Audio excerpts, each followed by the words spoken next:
السلام علیکم my YouTube channel, welcome to یا رسول اللہ اسلامک ایجوکیشن۔ آج ہم آپ کے سامنے پروفٹ ادریس علیہ السلام کا واقعہ پیش کرنے جا رہے ہیں، تو آئیے شروع کرتے ہیں۔ جب یرد کی وفات کا وقت قریب آیا تو انہوں نے اپنا جانشین اپنے بیٹے خانوز یعنی ادریس علیہ السلام کو بنایا۔ اللہ تعالیٰ نے آپ کو اپنے زمانے کے تمام انسانوں کے لیے نبی بنا کر بھیجا، اور شیس علیہ السلام کے بعد آپ کو ہی نبوت عطا ہوئی۔ آپ پر 30 صحیفے نازل ہوئیں۔ قرآن مجید میں سورہ مریم میں اللہ تعالیٰ نے ارشاد فرماتا ہے کہ اور یاد کرو ادریس کو، بے شک وہ صدیق اور غیب کی خبر دینے والے تھے، اور ہم نے انہیں بلند مقام پر اٹھا لیا۔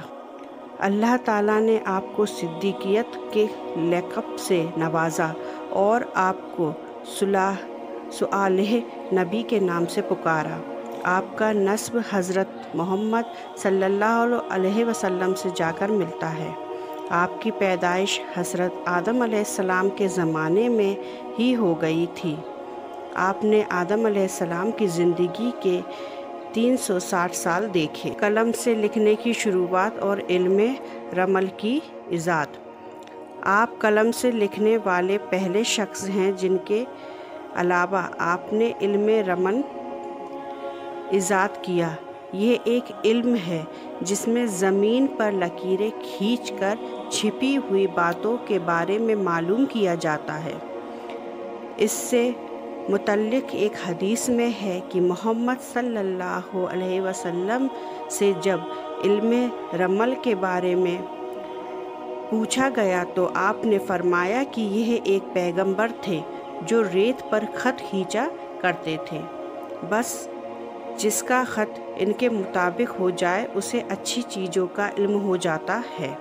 اسی کی وجہ سے آپ کا لقب حرمۃ الحرمسا پڑا، جس کے معنی ہے علم نجوم یعنی ستاروں کے علم کا ماہر۔ کپڑے کو سی کر پہننا۔ آپ نے ہی سب سے پہلے کپڑے کو سی کر پہنا۔ اس سے پہلے جسم چھپانے کے لیے جانور کی کھال اور اون کی چادر جسم چھپانے کے لیے استعمال کی جاتی تھی۔ باج اور خطابت کی شروعات۔ سب سے پہلے باج اور خطابت کی شروعات بھی آپ نے ہی کی۔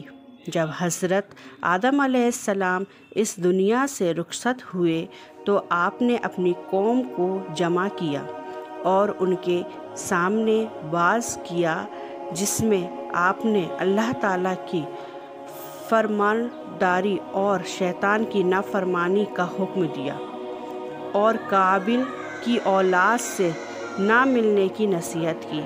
اس طرح آپ نے باقاعدہ باز کرنے کی بنیاد ڈالی۔ نیک عمل میں پہل۔ ایک بار آپ کا دوست فرشتہ آپ کے پاس وحی لے کر آیا کہ کل اولاد آدم کے برابر آپ کے اعمال ہیں۔ آپ نے سوچا میں اس سے بڑھ کر نیک اعمال کروں، تو آپ نے فرشتے سے کہا کہ ملکوت موت سے کہو کہ وہ میری روح قبض کرنے میں جلدی نہ کرے تاکہ میں اور نیک اعمال کر سکوں۔ اس فرشتے نے آپ کو پیروں پر بٹھا کر چوتھے آسمان پر پہنچا دیا۔ وہاں پہنچے تو ملکوت موت کو دیکھا۔ فرشتے نے ملک الموت سے ان کی سفارش کی۔ ملکوت موت نے پوچھا وہ کہاں ہیں؟ فرشتے نے جواب دیا میرے بازو پر بیٹھے ہوئے ہیں۔ ملک الموت نے کہا سبحان اللہ، مجھے ابھی حکم ہوا کہ ادریس علیہ السلام کی روح چوتھے آسمان پر قبض کرو۔